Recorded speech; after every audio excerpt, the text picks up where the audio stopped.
আসসালামু আলাইকুম। 24-25 শিক্ষাবর্ষের under graduate প্রোগ্রামের ভর্তি কার্যক্রমে ঢাকা সেন্ট্রাল ইউনিভার্সিটি যে প্রস্তাবিত যে ঢাকা সেন্ট্রাল ইউনিভার্সিটি সেটার গত 3 দিনে আবেদন পড়েছে মোট 46,000। এই আবেদন প্রক্রিয়া চলতে থাকবে 10 তারিখ পর্যন্ত। আর এই আবেদন প্রক্রিয়ায় যে 46,000 আবেদন পড়েছে এটা জানিয়েছেন কমিটির আহ্বায়ক ডক্টর মোহাম্মদ মোস্তাফিজুর রহমান দৈনিক কালবেলা.com-এ।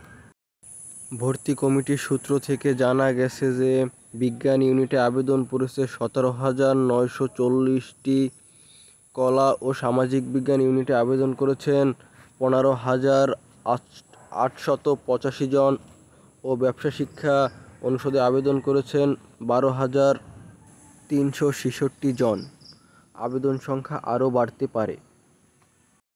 যেহেতু 10 তারিখ পর্যন্ত টাইম আছে, এ কারণে বলা যায় আবেদন সংখ্যা আরও দ্বিগুণ হতে পারে। 3 দিনে যেহেতু আবেদন সংখ্যা অর্থাৎ বিগত আবেদন সংখ্যা সহ 3 দিনে আবেদন সংখ্যা 46,000 হয়েছে, তাহলে বলা যায় আবেদন সংখ্যা আরও বাড়তে পারে।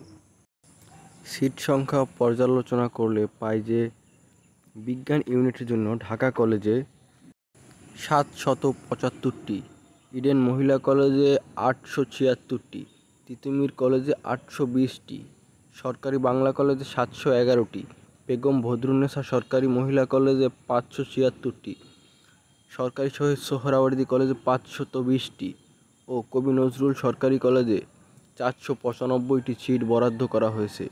ব্যবসা শিক্ষা ইউনিটে ঢাকা কলেজে 234টি, ইডেন মহিলা কলেজে 419টি, তিতুমীর সরকারি কলেজে 415টি, সরকারি বাংলা কলেজে 225টি, বেগম বদরুন্নেসা সরকারি মহিলা কলেজে 151টি, শহীদ সোহরাওয়ার্দী কলেজে 155টি ও কবি নজরুল ইসলাম সরকারি কলেজে 286টি সিট রয়েছে।